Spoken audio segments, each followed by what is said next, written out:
So you've probably seen a bunch of QR codes, little quarter cards going around. That is the petition going to Lea Webb and Kelles, as well as a separate petition for Josh Riley. Please scan those codes if you haven't gotten that. We do have a table up here that also has that information. Please, please, please sign that and help push it out. And now we're going to have Mona from PSL speak. Welcome, everybody. I'm Mona. I am in the Cultural and Education Working Group of Ithaca's Committee for Justice in Palestine, CJP. I'm also an organizer with the Party for Socialism and Liberation. I'm in the Finger Lakes branch, PSL, FLX. I'm here in all of our names today, not just as an anti-Zionist Jew, but in all of our names to wake up our politicians as a constituent of Josh Riley, Lea Webb, and Kelles. They are known as progressives, right? So progressing means going in a certain direction, right? And some of them, they are going in the right direction in some issues, yeah? So I applaud them for that, and I thank them for that. But they're not going in the right direction for ending the genocide of Gaza, for ending, at the very, very least, the starvation, the famine in Gaza. We want just food, potable water, medicine, and fuel to enter and reach all the people of Gaza. Yes, let's hear it, yes. Between February and March of 2024, 2 children had already died from hunger. As of May 12th of last year, starvation had already alarmingly widespread, and children particularly were dying of malnutrition and dehydration. The danger of famine was noted as early as October 7th, 2023, even before the siege, since the population was already vulnerable and so much infrastructure was destined to be destroyed. As of now, and the latest news, we have what's known as Gideon's Chariot, Israel's latest plan for a full-out conquest of Gaza, and Trump's latest, there could be another one in 5 minutes, but Trump's latest, which calls for bringing some aid, but literally full expulsion of of the people in Gaza, the Palestinians in Gaza, to go maybe to Libya. Yeah. In 2011, 14 years ago, more than half the population was already food insecure. There was a chronic lack of nutritional food and drinkable water. 13% were more vulnerable.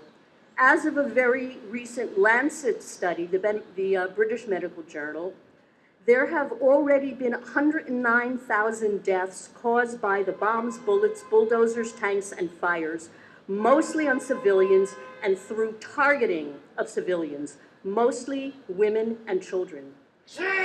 And now 1 to 2 million people face starvation. There has been so much death, destruction, displacement, grief, and repression for the people of Gaza, along with all other Palestinians throughout the almost 80 years now of the Zionist regime. And yet, while our government has made all this horror possible, all of it crimes against humanitarian and international law, our congressional representative, our state assembly person, and our state senator have been silent or complicit. Isn't it time for them to stand up?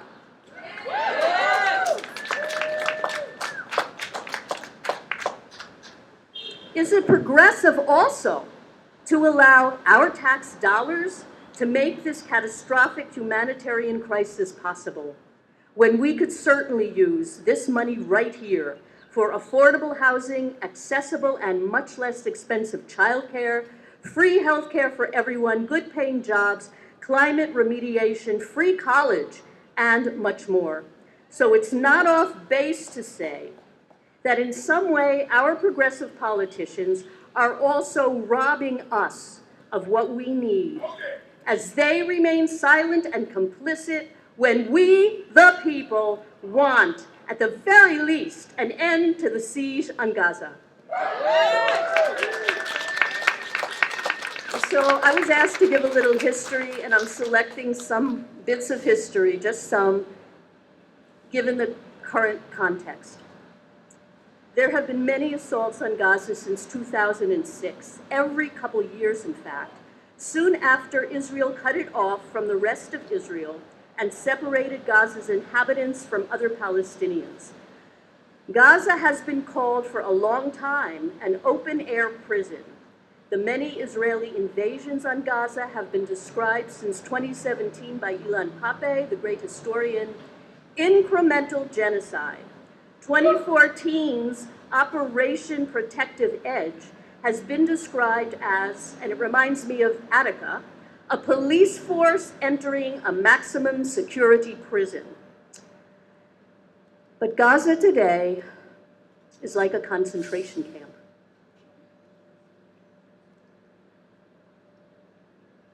There are plans for the remaining conquest of Gaza.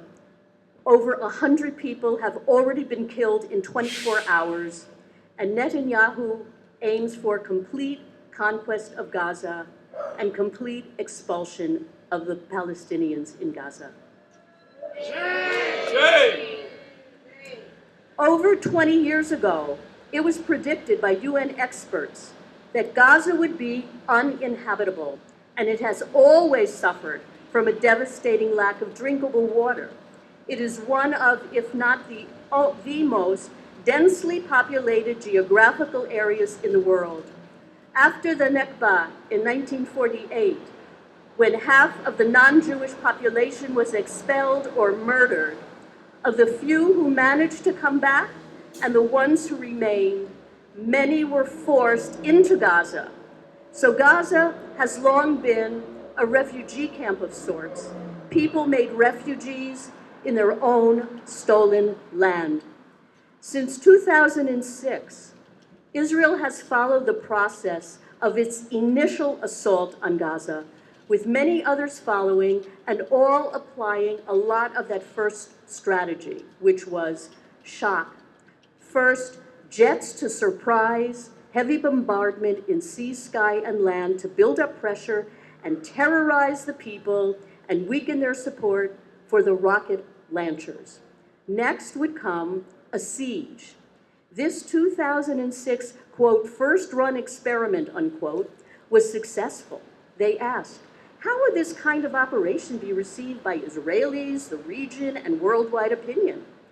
Well, condemnation turned out to be very short-lived, and so subsequent operations followed this plan, but with increasing intensity, more firepower, more casualties, more collateral damage, and better technology. And no more distinction between civilians and non-civilian targets, plus a measured genocidal policy.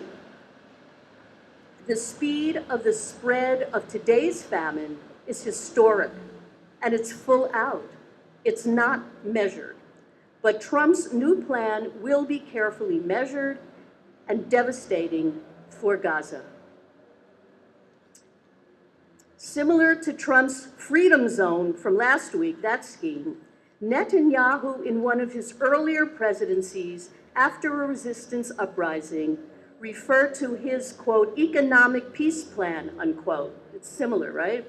And it was a way to keep down resistance by allowing a certain minimum of life necessities, quote, at least the appearance of an improved standard of living to blunt demand for political change. An approach advocated, by the way, by the apartheid rulers of South Africa. But this is no longer the case. Now it's measured in some way, but in another way it's totally full-out destruction.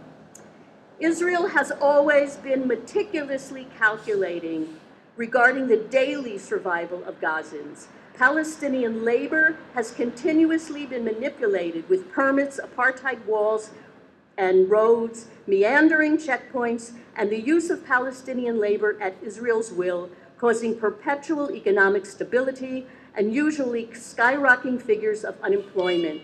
Israeli experts control the food and life necessities for Palestinians in Gaza with precision. As early as 2006, there were restrictions on border crossings, severe curbs on exports, and a complex mathematical formula to regulate the caloric intake of each resident. Israel's 2008 military study called Food Consumption in the Gaza Strip, the Red Lines, that's what it's called, established the required daily intake at 2,279 calories per person, quote, in order to maintain basic fabric of life, unquote. This just reminds me of maybe slave owners restricting the amount slaves could eat in order to be able to keep working in the fields. The 2009 UN Commission Goldstone report revealed how Israel systematically used armored bulldozers to destroy land, crops, chickens, and farm infrastructure.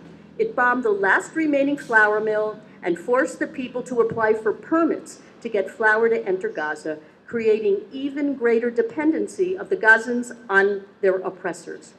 Even before that invasion in 2008, Israel knew how many chickens laid how many eggs and recommended a, quote, minimum bar, unquote, for the quantity of agricultural imports, including eggs for breeding and restrictions on imports and supplies, plus a prohibition of exports, goods going out of Gaza.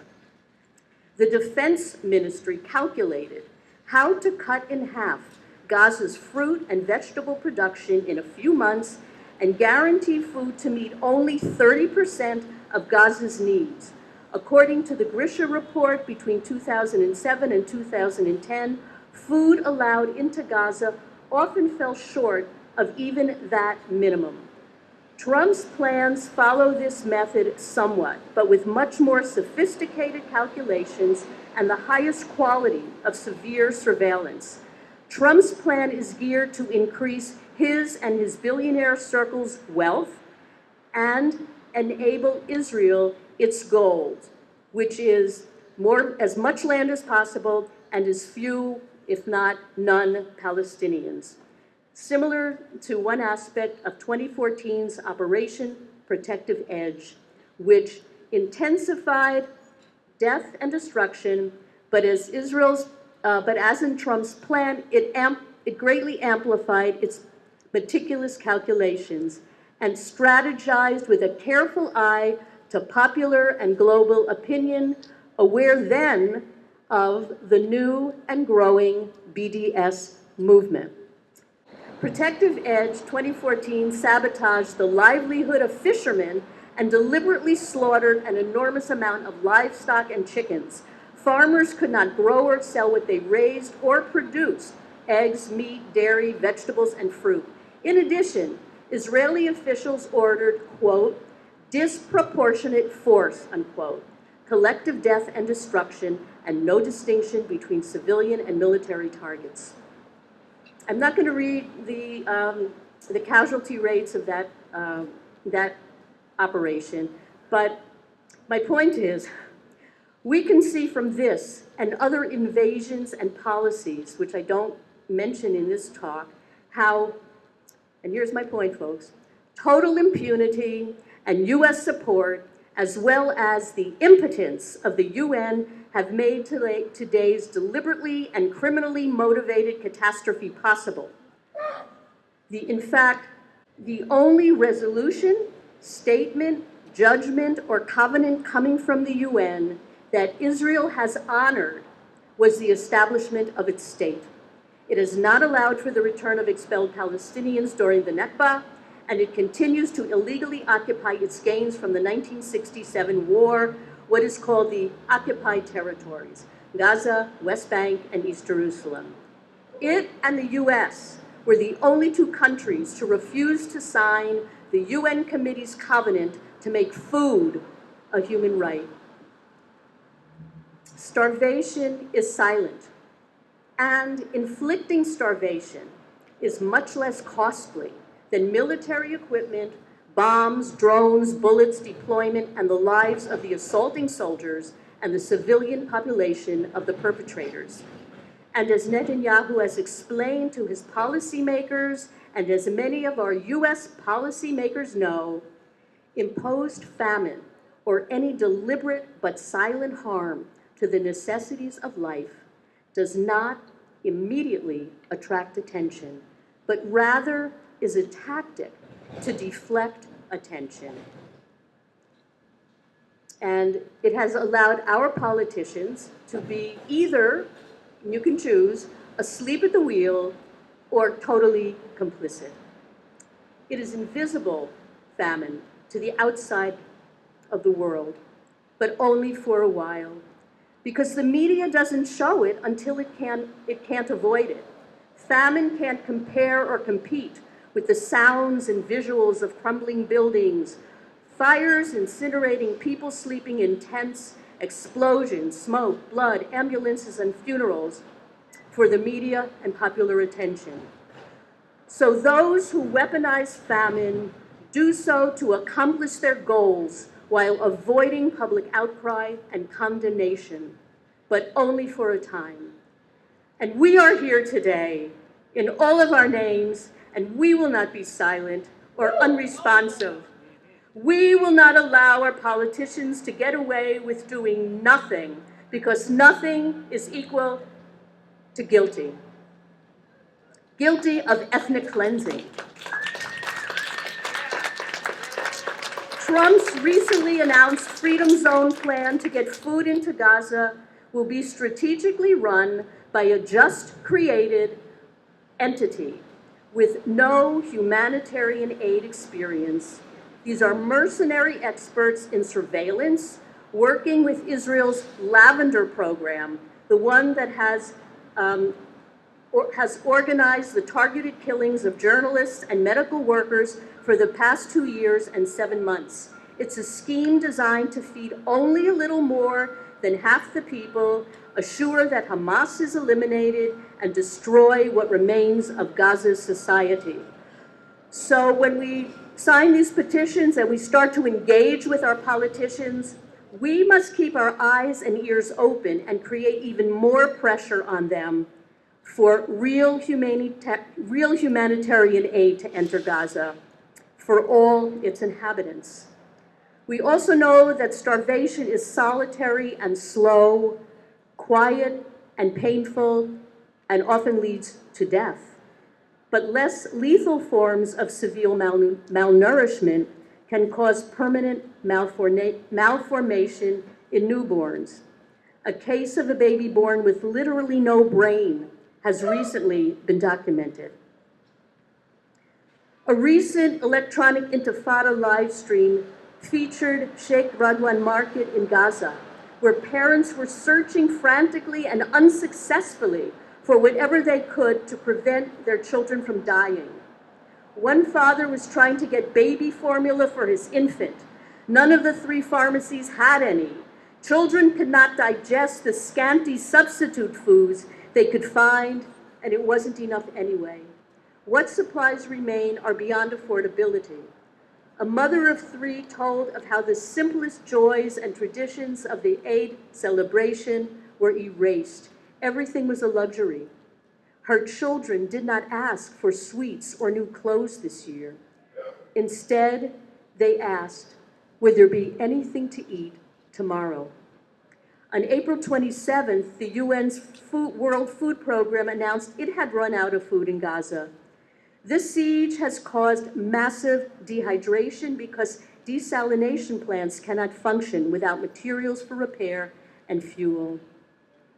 Along with the siege, on May 12th, Israel bombed a restaurant, killing 30 people. But we know now that within 24 hours, over 100 people are getting bombed. Israel is not unique in using famine, siege, blockade as weapons. Great Britain deliberately starved the Irish and the British colony in India. France starved people in Algeria and Indochina as part of their strategies. And the US has sabotaged production, sanctions, and blockaded too many countries to list here. But as an example, it exfoliated vegetation in Vietnam, it tried to secretly poison crops in Cuba by introducing pests, and continues to blockade Cuba and Venezuela in hopes of turning their inhabitants against their government and leaders so that the US can take over, spark a coup, and install someone to do US bidding, ideally a ruthless dictator, in order to impose neoliberal capitalism, a system guaranteed to further impoverish all but the wealthy there, but swiftly increase wealth for the billionaire corporations and their allies. And this is the same class of billionaires making wealth off Israel's genocide in Gaza and off our own people, us, here in the United States. To conclude, whether or not you ever voted for Josh Riley, Anna Kelles, or Lea Webb, I doubt very much you would vote for them if they came right out and said in their letters to us, in their public town halls, and when they campaign for re-election, quote, I support the latest Israeli-US-backed siege on Gaza, where the population is dying at historic rates of starvation and dehydration. Who would vote for that if they actually came right out and said it? But that's what they're non-doing, that's what they're doing nothing is saying.